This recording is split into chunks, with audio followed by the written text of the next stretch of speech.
Et si le plus grand film de super-vilain n'était pas américain, mais italien, psychédélique et furieusement élégant?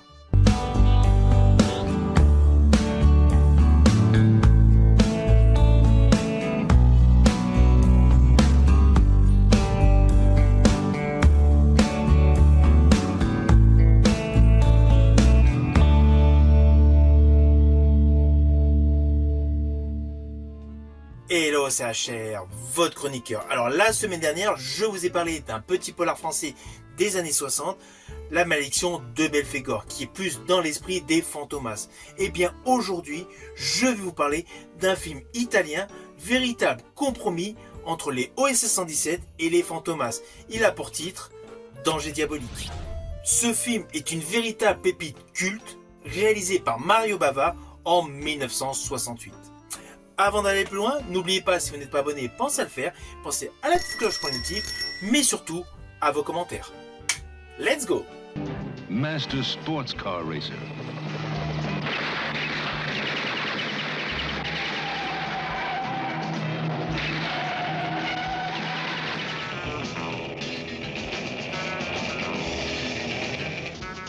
Master Skin Diver.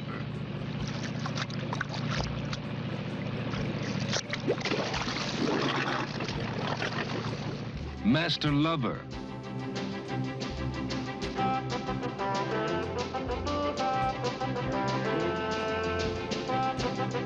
Master. Ask Eva.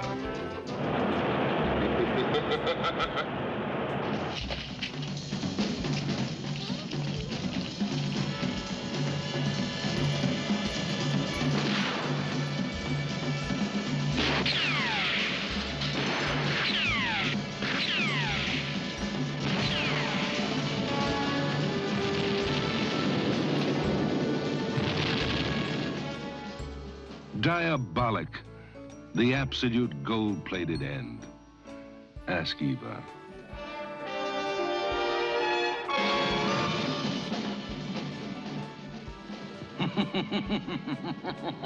Alors aujourd'hui, on plonge dans un univers où le crime devient un art, où les couleurs explosent à l'écran et où le méchant est en réalité le personnage le plus fascinant du film.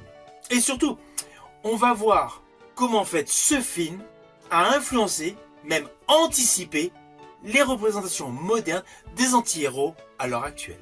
Et surtout, sachez que ce film a eu plusieurs suites, mais plusieurs décennies après. Mais restons sur Danger diabolique avec sa fiche technique.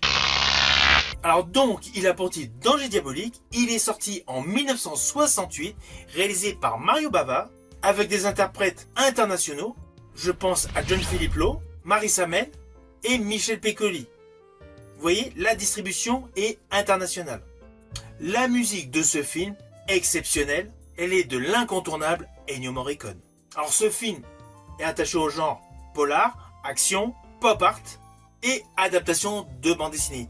Car à la base, le personnage diabolique est le héros, l'anti-héros d'une BD à succès. BD à succès en Italie, c'est pour cela que ce film est une coproduction italienne et française. Avec l'histoire suivante.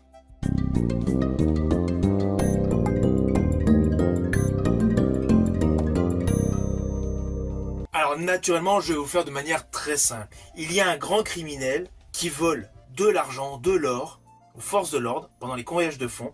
Ce personnage est diabolique. Il est insaisissable. Il y a un policier téméraire qui se lance à sa poursuite. Naturellement, je n'irai pas plus loin, car l'histoire est beaucoup plus compliquée que cela. Elle est beaucoup plus travaillée. En plus, il y a pas mal de références sur le mode de vie des années 60-70. Alors, je vous le dis tout de suite. Ce qui frappe immédiatement en regardant ce film Danger diabolique, c'est le style. Mario Bava ne filme pas une simple histoire. En fait, il compose des tableaux. Chaque plan est saturé de couleurs, c'est très chatoyant, c'est très vif. Les rouges sont flamboyants, les verts sont acides. En fait, toute la palette graphique paraît irréelle. On est à mi-chemin entre la bande dessinée et le rêve psychédélique. Mais au-delà de tout l'esthétique du film, le film propose quelque chose d'assez audacieux. Car à l'époque, mettre un anti-héros héros de film, c'est totalement imprévu. Car Diabolique est un voleur, est un criminel, est un anarchiste. C'est un personnage qui joue royalement avec toutes les institutions.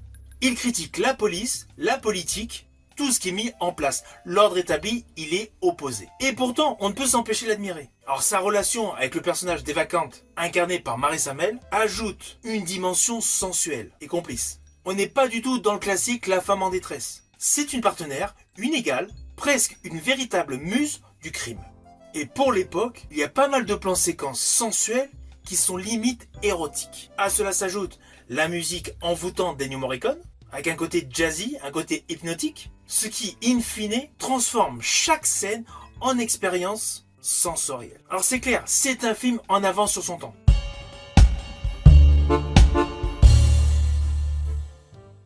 Et ce qui rend justement Danger diabolique encore plus fascinant aujourd'hui, c'est à quel point il semble moderne. Bien avant l'explosion des super-héros.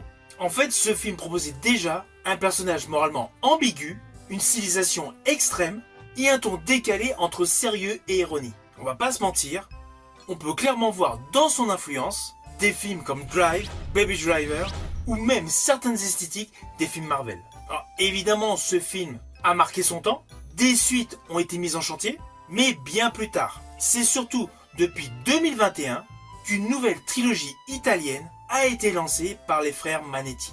Il y a eu tout simplement Diabolique en 2021, Diabolique Ginko Attacks en 2022 et Diabolique Chisei en 2023. Alors concernant les nouveaux films, j'ai uniquement vu la version de 2021 qui est très belle, très moderne. Alors ils sont restés en termes d'années sur les années 60, mais la photographie, les décors, voilà, tout est vraiment impeccable et lissé. C'est très classieux.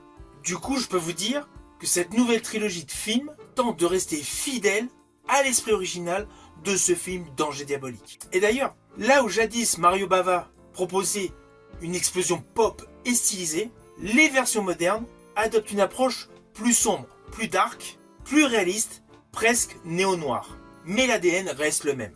Diabolique est toujours cet anti-héros qui reste insaisissable, élégant, profondément libre.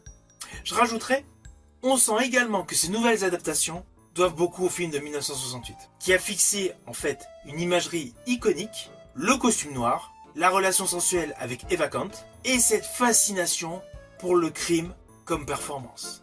Alors naturellement, avant de voir les nouveaux opus, je vous conseille de voir Danger diabolique, car en fait, c'est vraiment redécouvrir une œuvre qui a osé. Ce film refuse les codes classiques, embrasse l'excès et le stylisme, et célèbre l'intelligence et la subversion. Et surtout, c'est un rappel que le cinéma européen a toujours été capable d'innover avant Hollywood. Alors au final, ce film Danger diabolique est un film qui a tout simplement ouvert la voie à toute une génération d'anti-héros modernes, et qui justement continue plus de 50 ans après. Cela fascine, et surtout, cela nous hype. Alors ce film est dans une édition remasterisée en Blu-ray, donc la qualité d'image est somptueuse, toute la colorimétrie de Mario Bava est parfaitement rendue, et une fois que vous l'aurez vu, je vous invite à poursuivre l'aventure sur ce personnage diabolique, avec au moins le premier opus qui est disponible en version française, et également disponible en Blu-ray. Une fois que vous les aurez vus, ou si vous avez toute autre question, n'hésitez surtout pas à me donner votre opinion.